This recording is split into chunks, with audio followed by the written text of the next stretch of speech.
With a 73-67 win over the Texas Longhorns on Monday night in the Lloyd Noble Center, the Oklahoma Sooners go from getting a win over their biggest rival in all of sports to the disappointment, would you say, of a hardly fought, very competitive game against the Kansas Jayhawks in Lawrence. What's going on, everybody? I'm Matt Hofeld at SB Nation's CrimsonandCreamMachine.com. The win over the Longhorns on Monday night was Oklahoma's 13th win of the season, putting that magic number now at just 7 games over the remainder of their schedule. I believe the Oklahoma Sooners need to win 7 more games in conference to complete a 20-win regular season and put them into the NCAA tournament.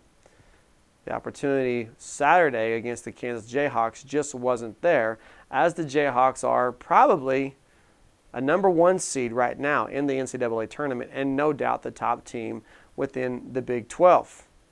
That brings us to this week's power rankings. I would put, obviously, Kansas #1. #2, I've got the Baylor Bears, followed by Iowa State at #3.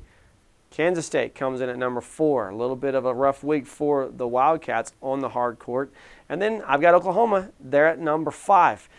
Oklahoma State, I've got them at #6. I believe there's a bit of a dividing line here, if you will, because that's the top half of the Big 12 Conference.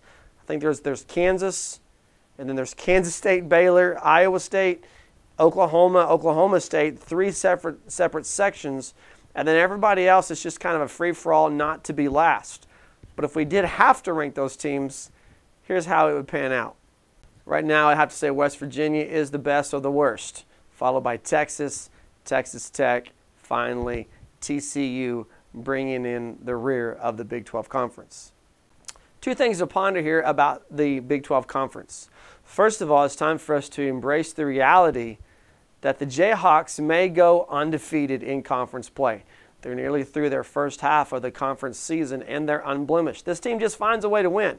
For example, when Iowa State pushed them into overtime in Lawrence, and then they had to go to Austin to play the Texas Longhorns, this team just finds a way in the clutch to put other teams away. Jayhawks are legitimately pretty good. No, they're darn good. Second thing to ponder is on the complete flip side of that.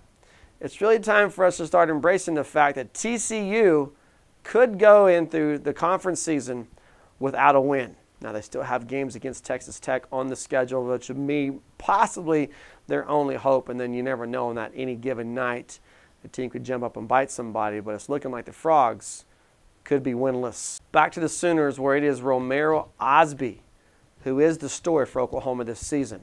Oklahoma's senior forward has officially taken charge of this team, leaving guys like Ahmad Mbai, freshman sensation Buddy Hield, and others into backup roles ready for next season. And Osby is averaging 14.4 points per game. But the interesting thing about him is since conference play began, he has been Oklahoma's leading scorer in every single conference game. And in those conference games against Big 12 opponents, he's averaging 18 points a game.